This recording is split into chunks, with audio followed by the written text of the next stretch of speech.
Yo, everybody, it is Tuesday night, and that brings us to a new episode of the Hammer and Nail Show. I am one half of that group. I'm Jack Hammer of the Press Democrat, and with me, as always, my partner in crime on Tuesday nights now is Jessie Naylor. How you doing, Jessie? And Jessie's from Last Second Sports, if you don't know. Absolutely. No, I'm doing fantastic, Jack. I know we got a short time here, so let's jump right into it, my man. Yeah, let's get into it real quick. Sorry for everybody that's been waiting over in the comments section. Jack got stuck in traffic on the way into the new studio here that I've got. But anyways, a couple things real quick before we get into the big news was that the 49ers signed a quarterback today. They brought in Kurt Benkert, who actually was in last week in Santa Clara for a workout. So he was back in Santa Clara for a workout again today, along with a bunch of other people, and he won that out. And then Marlon Mack was elevated to the active roster. So that's kind of the big news of the day from camp. I'm a little bit surprised though that Mike Glennon didn't just neck him out for the spot. I see what you did there. I definitely see what you did there, and I like it for sure. We talked, I think, last week about Mac a little bit, and I half-heartedly said, I wouldn't be shocked if in 2 weeks Marlon Mack's the full-time starting running back.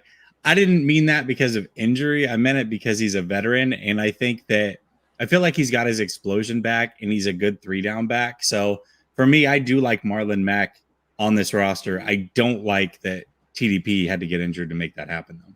Yeah, I don't like that either. That was rough. I don't know at what point that injury occurred because he was out there quite a bit. I think it was something that was bugging him, and then he just was able to play through it. And then once the adrenaline wore off after the game, I think because if I remember correctly, Shanahan didn't say that it was something that they knew about right away. They didn't come up and tell it later. So a tough break there for the rookie. We'll see what happens with him as they move forward. Let's get into Trey Lance. The folks over here already kind of Trey Lanced out. I get it. I really do. The Trey Lance, the injury. I'll just ask you the question. Kyle Shanahan's to blame? Yeah, I mean, this one's, for me, Jack, like this one's kind of crazy because my initial thought was no. And I came on live after the game and was like, this is a freak thing. This is nobody's fault. And I do still believe it is a freak thing, right? Like what happened is not normal. Like players do get hurt, but they don't get their ankles ripped off. Like that's a very rare thing. It was still a freak injury as far as how gruesome it was and those things. That being said, once I did a little bit of research, I started to put it more on Shanahan because for me, when I look at things and I do want to be clear, and I was clear in the video that I put out as well. Like this is I'm not calling for Shanahan's head. I'm not trying to bash Shanahan. I just think he needs to be held accountable because the way that I see it is Trey Lance was running at a historical rate. Now I get it. It's a small sample size where, 14, 15 quarters into this thing. I understand it's a small sample size, but the flip side of that is I can say it's a small sample size that his best game was without a doubt the Texans game, which was the game that he threw the least amount. Ran the least amount. So that's the game that he threw the most and he looked the best. And that was also 7-8 months ago. I highly doubt he's regressed since then, and then, the other part of that is people want to say, well, yes, it's a small sample size, but he ran a lot in the Arizona game. Okay, I'll remove the Arizona game. He still, percentage-wise, was running at a historically high clip. And I know what Shanahan's talking about. You can't not run him. I understand that. I'm not saying don't run the kid. I'm just saying you got to pick and choose a little bit better. And you can't run him 13 times a game or 12 times a game. Like that's not a recipe for success. You go find me if the rebuttal is in order for the 49ers to win, they had to run Trey Lance that much because he's just not accurate. You go find me one Super Bowl winning team that had their quarterback run like that. Just one. Any one. And if you find that one, I'll shut my mouth. It doesn't exist. Like it's just not a thing. That's not how you win Super Bowls. So, it sucks. The whole thing sucks. It is what it is. We're moving on. But yeah, I think if anybody's got to take accountability for it, I do believe Shanahan should be that guy. Absolutely. Yeah. And I understand where you're coming from when you talk about the volume of it. I'm not going to blame him for the injury itself. I think the blame is blaming him as I told you. I think it's weak to blame him for the injury. Were we blaming Kyle Shanahan for the injury to Jimmy Garoppolo last year? Were we blaming Kyle Shanahan for Mike McGlinchey's injury that sidelined him for the year last year, or Nick Bosa, or the Deebo Samuel? Any of these injuries, right? I don't think we were. Trey Lance on a running play that they run a lot gets hit, and it was his third carry of the game. It's not like he had run the ball 15 times that day, and it was just he was getting pounded left and right. So there's kind of a double thing here. I don't disagree with you in terms of what you said about the run amounts. I don't disagree with you on that, especially when you talk about the fact that teams that do that with their quarterback don't win Super Bowls, because you're right. You can't find any team that's ever won a Super Bowl with a team that's running the ball. There's never been a running quarterback that's won the Super Bowl. So I don't disagree with you on that. But what I disagree on is the blame game of Kyle Shanahan, some of the things that have gone on with there, and I think part of it goes back to, again, it depends on what you wanted to have as a quarterback in the draft before 2021. I know you watched a lot of Trey Lance film. I know I did as well. And if you wanted Kyle Shanahan to get a quarterback that was going to be a second reaction type of player who, when the play broke down, was going to scramble around and throw it, then he should have drafted Justin Fields, because that's what he does. If you wanted a quarterback that was going to sit in the pocket, move around a little bit, and throw the ball from the pocket, that was Mac Jones. I almost said Nick Mullins. Mac Jones. If you wanted to have a guy who could play from the pocket but also be a runner for you, that was Trey Lance. I watched Trey Lance I don't watch college football a lot during the season. I just don't have time. With everything that's going on, Saturday is usually the day that I take off so that I can spend time doing other things. And so I don't watch a lot of it during the season. And so when I go to watch film on the draft guys, that's usually my first look. Trey Lance was a big name at the time. Felt like the 49ers were going to go quarterback, even though they were at 12, I think, originally. The first game that I got my hands on was the FCS championship game. Trey Lance ran the ball 30 times. I came away from that game thinking that I wasn't the only one that came away with this thought, but I came away from that game thinking that he was the second coming of the guy that looks like you. Oh, Tim Tebow. Tim Tebow. I came away from that game thinking that he was the second coming of Tim Tebow, because the way that they used him at North Dakota State in the run game was all between the tackles, and they used him a lot. And in that game in particular, he was struggling throwing the ball. So what do you do when you have a quarterback that was struggling, but he has a really good skill set doing something else? You put him in that, and that's how he won the game for him. He ran the ball over the field in that game. And if you watched him for any length of time at North Dakota State, the way that the 49ers have utilized him since they got him here is the same way that is everything that he showed that he could do, which is why they wanted to get him in the first place. At least that's what I think. And so for me, a lot of the pushback that I've given over this week, I'm talking a lot here, but a lot of the pushback I've given this week on this is, you knew what Kyle Shanahan was seeing. If you watched Trey Lance, you knew what he wanted. He's talked about all these different things going back to 2018 and beyond. And that's what he's given you. And to think that he was going to do something different in this situation where his job is to win games other than make these guys do what they're best at, I think we're kidding ourselves on that. Yeah, but the flip side of that, Jack, is you and I have had many conversations about Trey Lance, and we talked about how we didn't think his athleticism would translate to the NFL the way that it was in college. We talked about how he wasn't a guy that was going to break pockets and, all those things. We talked about that he's a guy that is a true quarterback, and that when he approaches the line of scrimmage, he wants to throw the ball. Like we also had those conversations. And so, and quite frankly, Shanahan has had those conversations. And then even the unfortunate thing is literally the week of, they asked Trey about it, and he's like, yeah, I'm not bigger, stronger, or faster than these guys. And then you see it show up on film where he's hesitant as well. which means he knows he's not bigger, stronger, faster than these guys, but he's being asked to do something. So he wants to do it, but he's not quite sure, if he want, you know what I mean? Like he's not fully in on it. And you can see that on film. And so it's like, well, hold on. If we notice that, and we notice it pre-injury, right? It's easy to say, hey, now he's gotten injured. Now let's pile on. No, these are conversations that we've been having. And when I say we, I mean the community, right? You and I have had the conversation about how he's a true quarterback and how he doesn't, look to run as much as people think and all those other things. And his athleticism probably doesn't translate the way that people think it may. We had those conversations, but the community was having a lot of conversations about like, man, they sure are running them a lot. Man, I hope he stays healthy. I have people, I can go through my videos and people that hate Lance are like, he's going to get injured. He's a running back. It's like, yeah, well, no duh, he's going to get injured if he's used like a running back, because all of Kyle Shanahan's running backs get injured when they're used like running backs. It's like you draft 2 third-round running backs back-to-back years, yet your quarterback and wide receiver outpace him in carries.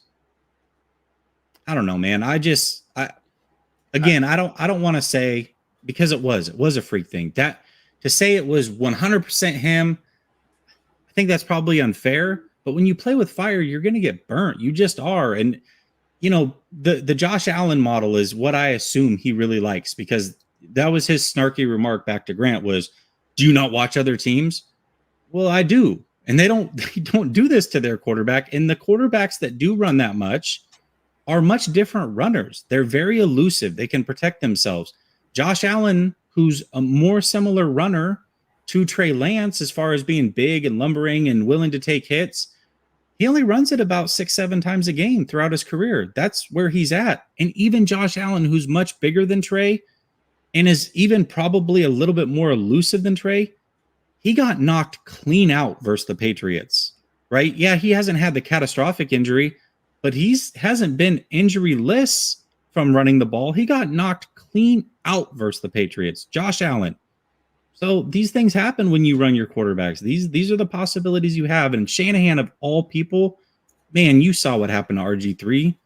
You did that. Like, so now you did it again. It's like, bro, look, we can't learn our lesson at all. We can't dial it back a little bit. 13 carries a game.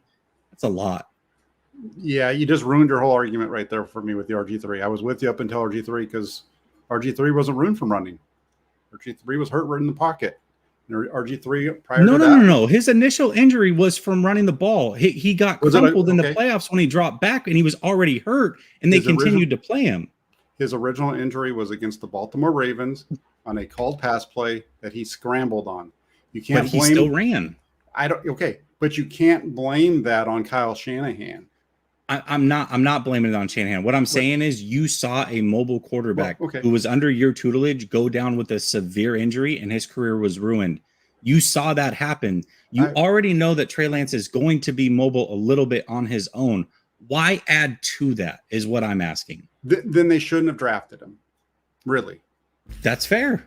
They shouldn't have played him if that's what they thought, if this is how they were going to use him. I agree. If you don't think, because from a passer perspective, he was going to be okay, but he was going to need to bring some other things to the table for you to win games. And they're not in the position that the Bills were when they brought in Josh Allen. The Bills weren't expected to do anything when they brought in Josh Allen. This was a rebuilding team at that point, so they weren't expected to go out there and win the Super Bowl or even make the playoffs that year. They were just expected to go out and whatever. So they didn't have what the 49ers are dealing with right now, which is a very good roster that's expected to make the playoffs. And so you're doing whatever you can to win. And part of that winning is putting your guys in the position that gives you the best chance to win, which is in terms of running them at times. I've heard things talked about in terms of the situational play and all this kind of, he got hurt on a play that unfortunately, you look at the play would have been wide open. I think he probably picks up a big gain. He probably doesn't get hit by the linebacker if there's not a big collision in the middle of the line of scrimmage that makes Trent Williams late to get around the edge. And he runs up his back. I'm not blaming Trent Williams. I'm just saying that's just part of the play that slowed everything down, because you can see that he wanted to take that thing outside, but he got stuck behind Williams, and then he didn't have the speed to burst outside. And I look at this and I just go back, and I'm not saying you. I remember during the draft process, and I know that I was the Mac Jones guy, and I was like, hey, Mac Jones is the best quarterback out of the pocket here. And the whole argument against Mac Jones was that he doesn't give you that second, what is it, like that second level play or whatever you want to call it, right? The play breaks down and he's going to move around and throw. But that's wrong. I mean, if you watch him, I can go back and I can show you samples of him doing that in New England. He just did it last week. And he doesn't have the arm. I get it. But he makes up for it in a lot of other ways. And I really like Trey Lance. I think that he has a skill set that works, and it has a skill set that fits what the 49ers wanted. And if you just, the way that Kyle Shanahan envisioned him in the offense is what we've seen. And I'm really surprised by the number of people who do what we do here, who wanted the 49ers to get a quarterback that could move and use his legs and run the ball and do the things that they saw Lamar Jackson do the things that they saw Josh Allen do the things that they saw all these other guys do, who are now upset. I'm really surprised about it. I mean, I shouldn't be, because I understand it, because everybody's kind of Trey Lance crazy around here. And so, it's got to be somebody's fault. And so we're going to blame it on the way that he's being used when we should have known it all along. And that's really been my whole point throughout. And again, like I'm not saying, like, obviously he has to run the ball, right? But like when I envision Trey Lance, like this is me, right? And so this was my expectation of how they use him. I expected a lot, and we talked about this in the preseason last year. My expectations of Trey Lance and how they would use him. I thought they would use a lot of boot action. They'd get him out, outside the numbers quite a bit, allow him to make some easy high-low reads. Like I thought, instead of running him a lot, right, and using him as a runner in that sense, I thought the way they would ease him into the game is get him some easy high-low reads, move him outside the pocket, allow him to kind of make the decision. And then obviously on his own, I mean, he's mobile. So there are times that he's going to run, right, which is the added thing that he brings. And then I thought, okay, you get inside the 2-yard line, the 1-yard line. That's when you start to see those like QB power type situations, because you're trying to score touchdowns. And I thought he could be unstoppable in this, a lot like Cam Newton, not as big as Cam, but he could do some of those same things when you're at the goal line, pick up 7-8 touchdowns. Like that's how I envisioned it. I didn't envision it, we're going to run him 10, 13, 16 times a game, and all of us, I think all of us, when we look at that Arizona game, it's like, oh, well, there's kind of an explanation because of the finger, right? Okay, that's great. But it continued, like it continued. And we thought it was because of the finger. And we're like, okay, well, the finger was better against the Texans. He's actually a pretty good thrower. And then I know it's a small sample size again, but in this Seattle game, the 2 throws he completed, and it, again, very early, are the throws that everybody says he can't complete. He can't hit the short passes. It's all deep with him. Well, actually, against the Texans, he hit quite a few of them, actually. A couple slants, a nice little dump off to Hasty. His touchdown pass, one of his touchdown passes was a little dump off to, I believe, Mitchell. And then in the Seattle game, once it's not a monsoon, he was right back to it again. On schedule, couple quick early passes, whatever. And then he goes down. So it's like, I feel like, and you're not doing this. I got into a big thing with Middlecoff today on Twitter, actually. And he told me the reason they had to do that is because Trey Lance just cannot, he's not accurate. And so I posted clips of Jimmy Garoppolo this week. I said, here's 6 inaccurate passes from Jimmy. I want him running 13 times next week. Is that where we're at? We're just going to run our quarterbacks 13 times because they can't be accurate and on schedule on a regular basis. Like, come on, man. You either choose, if you're choosing to develop this kid, you choose to draft him, you have to do right by him also. Like, you can't ruin him before you ever get a chance. You chose this, Kyle. Like, you chose this. You chose to move on from Jimmy. You chose to get Lance, who I'm sure you knew was a little bit of a project, and you chose to insert him in this lineup, which, by the way, I think all those were the right decision. But you have to do right by him. You have to allow him to develop. And if that costs you a win or two early on, it's for the better in the long term, because you know that Jimmy's not the guy. You made that decision. You told us he's not the guy by doing what you did. But now you're back to the guy that you said wasn't good enough. So here we are. No, I look at this thing and I agree with what John was saying. I think that there's a lot to it. I do.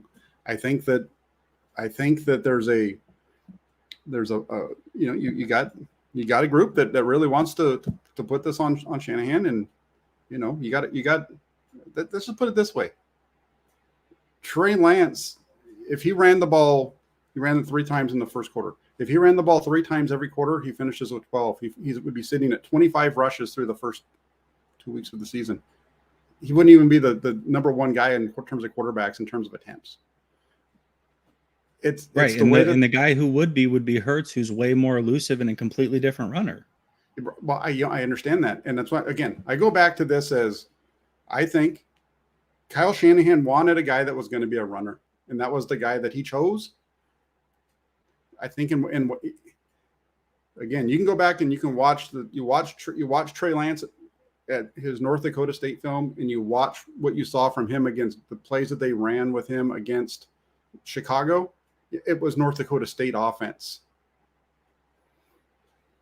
What they were running yesterday or on Sunday, again, it's very similar stuff. A little bit different because of, that he had a really easy out on the first one, and then he had a nice throw on the second one, and the one I thought the throw to Wilson in the red zone. I thought that was a lot more impressive than the throw to Ayuk, just because he did it with a guy in his face, and that was the first time that we've seen him really do that with a guy right in his face like that in the NFL. We've seen him do that in college, but not in the NFL. I don't know. We go back and forth on this. I think that I do agree that you don't want to run the guy that much, but if you don't want to run that guy that much, then you don't take the guy that is the runner who in college ran the ball 184 times in 17 games and only threw it 300 and something. Who was, had in college, his run to pass ratio wasn't even 2 to 1.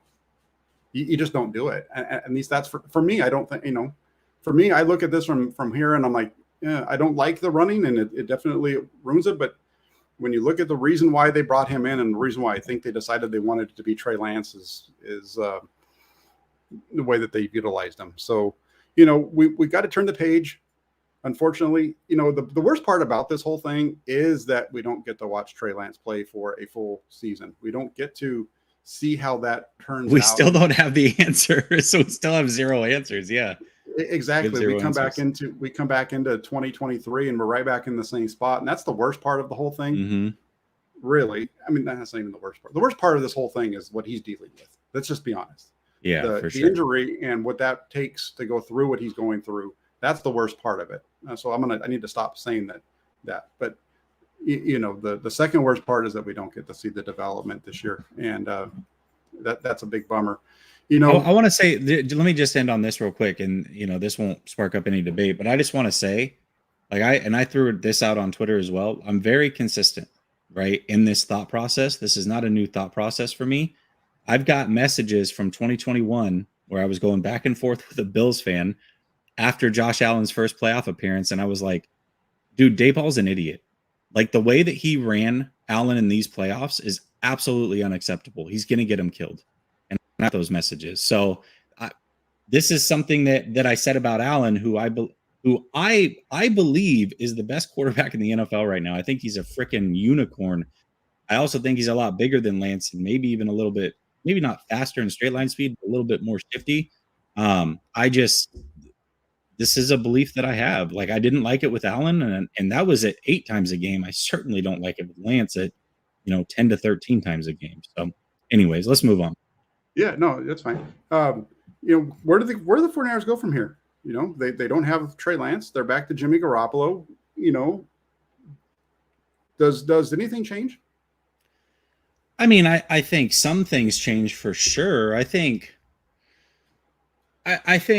they're obviously in a fortunate situation, right? Like, you have a guy, regardless of what some people think about Jimmy or other people think about Jimmy positively, negatively.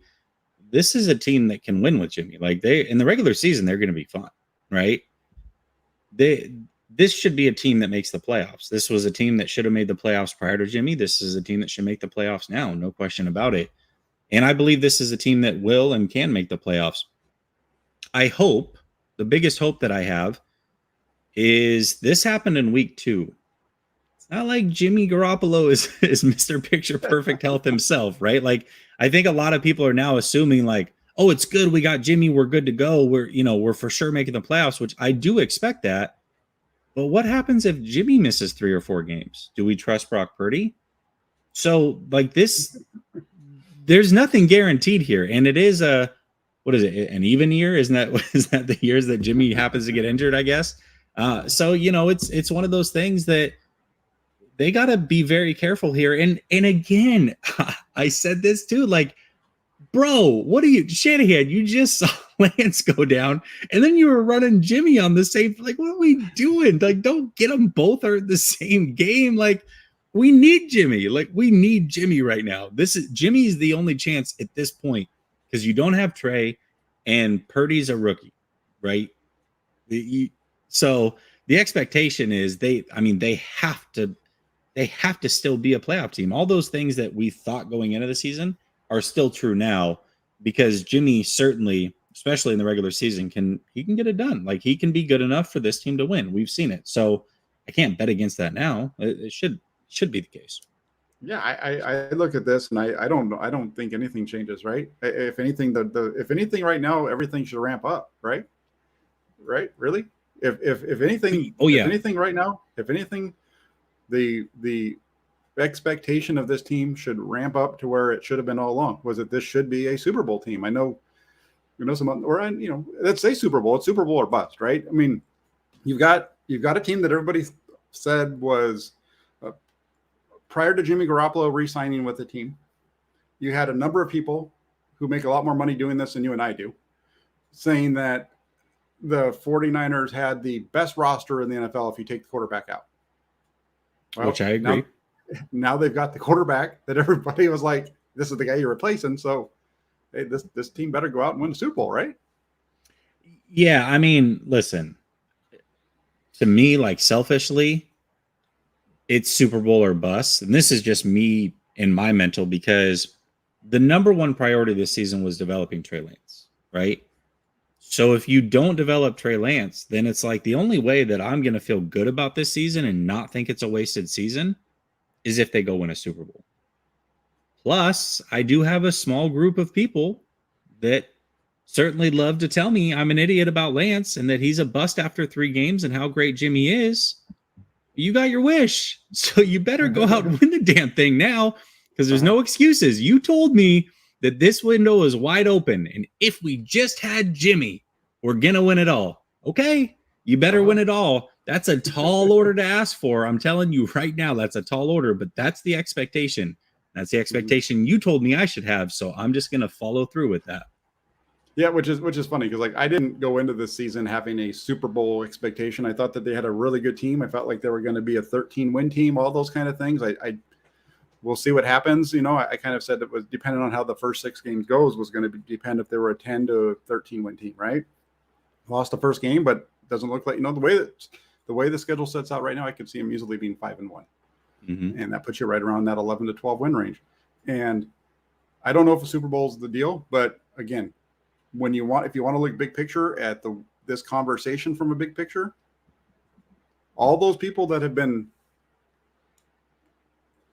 dumping on Trey Lance, saying that Jimmy Garoppolo should be the starter, all you folks that have been saying that, you better hold that energy now because now you've got what you wanted. And I'm not talking just to the 49er fans. I'm talking to Colin Cowherd. I'm talking to the guys at ESPN, all these national guys that have been saying this. You got your wish. Now you better stay on top of it. And if Jimmy Garoppolo fails, you better be ready for some people to be like, hey, where are you now? So it'll be a lot of fun. I mean, I watched the game on real quick. I want to say this because you brought it up with the missed Garoppolo passes. Here's the thing. Jimmy Garoppolo hadn't gone. You and I went back and forth on during the training camp about the importance of training camp stats for quarterbacks. Jimmy Garoppolo just proved that they don't mean a damn thing because he didn't practice one day. He didn't practice at all. He threw to some kid all throughout training camp. and he went on the field and completed 60% of his passes and threw a touchdown and whatever. Right? I mean, You're right. No, they don't. They don't mean anything. And he Andrew, I got to call you out, Andrew. The hell they aren't, man. You I know you don't really spend a lot of time on my channel. You don't like my takes. I respect that. I'm totally cool with that. I'm not everybody's cup of tea, but Andrew, trust me. Not only do some people say it, a lot of people say it on a regular basis. You need to get a better group of followers, Jesse. You really do. No, people like to tell me that I'm wrong, and that's okay. I encourage that. Like, you are, but you're wrong a lot. But no, but what I'm saying is there's going to be people like that on that app, which are really goofy, and it is what it is, man. You gotta sometimes we both have to do a better job of turning our blinders onto some of that nonsense. But for sure. The other thing I gotta say is, you bring up the 6 missed throws by Garoppolo, and okay, I mean, he completed 60% of his passes, right? And listen, and this is not, again, I'm just nitpicking the way that Lance was nitpicked. He missed, and it wasn't just, I mean, he was missing some throws pretty bad in that game, and it happened. I'll tell you, oddly enough, it happened when, guess what? The rain started. Right. I was told that Lance didn't get that grace with the rain because it's raining and there's no excuse. No, that's when Jimmy started to miss throws, was when it was raining. So I'm just saying. Again, that was one of those narratives one of those things that people kept talking about last week, that if Garoppolo had been the quarterback, that they would have won that game, blah, blah, blah. I never went there, because I watched the poor guy play in the rain in Baltimore, and I watched him play in the rain in Washington. And yeah, I mean, okay. And so I never went there with anybody. I just, I got to say, like, I posted a picture. I posted a video last week of a really nice throw from Trey Lance, throwing an out route to the left side to Brandon Ayuk. I thought it was a really nice play. And then yesterday I posted one with Jimmy Garoppolo run basically the same play. And I thought it was a really nice throw out to Ayuk, right? And that was going into the wind. It was a nice play. No big deal. But then I get somebody like, now show me the picture. Now show me the video of the miss to XY receiver. And my response back to that guy was like, hey, I don't remember you in my mentions last week when I was posting the positive picture of Trey Lance. I mean, get the hell out of here. Sorry for swearing. But if all you're doing with that comment is you're showing me that you want to complain about me. And this is somebody that does this every once in a while. You want to tell me that I'm biased, or you want to come after me for my takes on and you're doing, and this is what you're going to do. I mean, come on, give me a break, man. Right. I mean, if you think that I'm biased against Jimmy Garoppolo, watch my film breakdown that I did earlier today. Dude, if anything, people tell you more often you're biased against Trey and you love Jimmy. Like, which one is it? Well, no, it's I'm biased against Trey is the thought process. Yeah. And so if you think that I'm biased, I'm like, I'm there. If you feel like I'm biased against Trey Lance, you need to go and you need to watch my film video breakdown today of Jimmy Garoppolo. Because, yeah, the throw to Danny Gray on the deep corner on 4th and 8 was awful. He left it way inside. That should have been way more outside. And the ball shouldn't even have gone to him. It should have gone to Deebo Samuel for a first down. The ball in the rain to Danny Gray, awful throw. The throw to Kyle Juszczyk on 3rd down that hit the ground, awful. He should have hit Deebo Samuel on an in route. So, again, like, I get it. And here's the thing. I also put this up there. I know you need to get going. But I put up there, hey, for all of you folks that are up here telling us how often that Trey Lance is going to run the ball 209 times this year, based off of some kind of percentage that he's run the ball so far, let's run that baby out, because that means that he's going to throw 11 touchdown passes this year, and he's going to throw 17 picks this year. If you want to base them off of the same thing, right? Maybe he would have. Shit, I don't know. And again, and maybe he did. Maybe he would have. And I'm just playing the game, and I got people are so mad about it. You don't know why they're mad about it? Because they want Trey Lance to be good. And when you post something that isn't positive, people get really upset about it. And it's wild, man. It's really wild to me. I know you got to run. I got a couple super chats. I'll hit those up after you head out. Let's hit the super chats real quick, and then I'll get out of here and but run over to my show. I'm starting to get off the rails a little bit here. Everybody's favorite Flav comes in with the super chat, says, Jess, please stop this. Our wish. My wish was Lance as backup, continuing to learn and get better for the future. Not this. Our team was best with him as a backup now and for the future.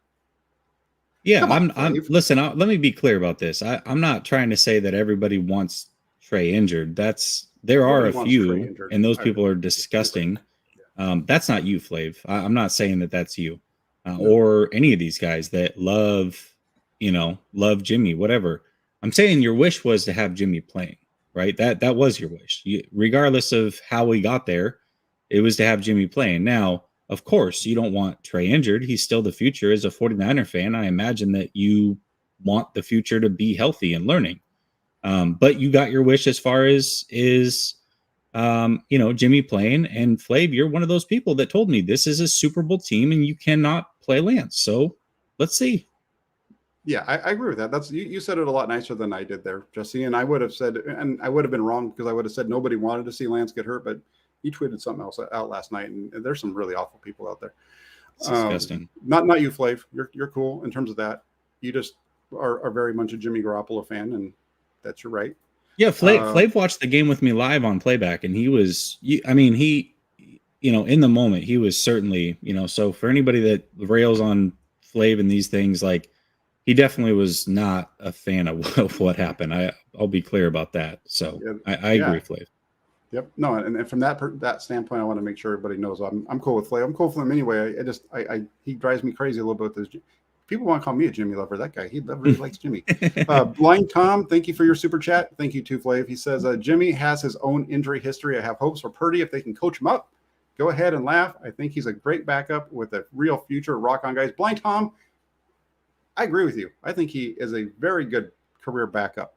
Very good career backup. And I was one of the people who couldn't figure out why people kept saying that everybody was laughing at this guy at training camp, because I wasn't seeing anything to laugh at when I was watching him at training camp. And I know there's people who were saying that his performance on the field was laughable. And maybe that was just because there were some people that were saying he should start over Lance. I don't know. But yeah, before we moved up to 3 last year and before Purdy decided to go back to college, I've got tweets out there saying I'd take a chance on him if he falls to round 4 and just see what you got, right?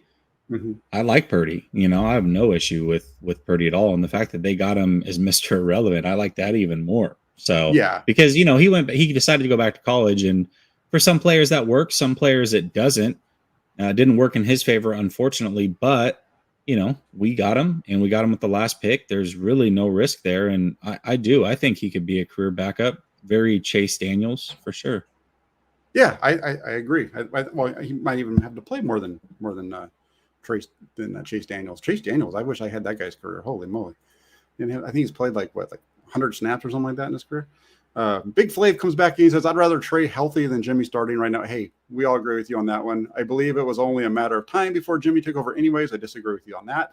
And then Trey injury isn't good for us in any way. Definitely not what I wanted. And again, neither of us were trying to imply that you wanted him to get injured. We didn't take it that way in your initial comment. And disagree with you on Jimmy taking over anyways. I don't think that would have happened. And definitely the injury isn't what any of us wanted to see. Yeah, absolutely. Andrew, I got to correct you too. Technically, I think the win goes to Trey Lance because he started. Oh, wow. I had to. Wow. Well, here's the thing, I told you on Twitter that I thought your take on the blame was weak. I told you here in person that I feel like it's weak. And one of the fun parts about doing this show with you is that we don't agree, and we can come on here and we talk about it, and there's no hard feelings. I appreciate that. No, absolutely. And I like it's funny because I think the two people that I disagree with the most that I do shows with are you and Sunil. And those are the shows I really enjoy it because it's like I gotta really make sure that like I do my homework and like I'm just like ready, right? Like I can't just like roll in and be like, I'll just get through this show easy. Like I got to be like ready to roll because I know I'm going to be challenged, and I like that, And I also like your chat because it is different than mine. We do have some crossover, and I appreciate everybody that crosses over and rocks with me over at Last Second Sports. But even those of you that don't rock with me over there, it's a very different crowd over here, and so I get to hear it from them as well. And so again, it just keeps me on my toes. I appreciate everybody, whether you like me, hate me, whatever. I just appreciate you watching. And if you don't support me, definitely continue to support Jack because, I like Jack. So there we go. I got to say real quick, I don't know what your interview came up with, but I got to say that when I looked at that thing after a day and it only had 6,000 views, I got to say there's some people that don't know what they're missing because that was a really good interview that you did. I want to say congratulations on that with Thank you. JT O'Sullivan. It was an interesting interview in a lot of different ways. And I just wanted to say props to you for doing that because I know you're very good at getting people onto your show. And that was a big one. And also the way that you interview people is much smoother than me at this point. So congratulations on both ends there. Absolutely. Hey, Andrew, if you want to come over to my show and drop that comment, I'll address it. I don't have time right now. I got to get over. My show starts now. Jack, we'll hit it again next week. Appreciate you. Have a good night. And make sure y'all subscribe to Jack. I appreciate you. Yep. And also I'll shut you out too. Go ahead and get on your show. All right, bro. Thanks. Hey, if you like the show tonight, do me a favor. Hit that like button. And then once you're done hitting the like button, hit that subscribe button. That like button is really the lifeblood of what we do. And then the subscribe button, if you're over here and you're not already subscribed, please hit that and then hit the bell notification as well. And then do me a favor, go over to Last Second Sports after you do both of those things. Real quick, before you go to Last Second Sports, and you do one other place, go to 49ers.pressdemocrat.com, make the Inside the 49ers blog over there a favorite on your toolbar. Watch that every day. There's always something coming up. And again, like and subscribe here. Give her to Last Second Sports. Support Jessie as well. Thank you guys all so much. Have a great rest of your Tuesday, and we'll be back with some more content later. Hey, if you missed it this morning, there is a new 49ers film review up on the channel, so check it out. Take care, everybody. Talk to you soon.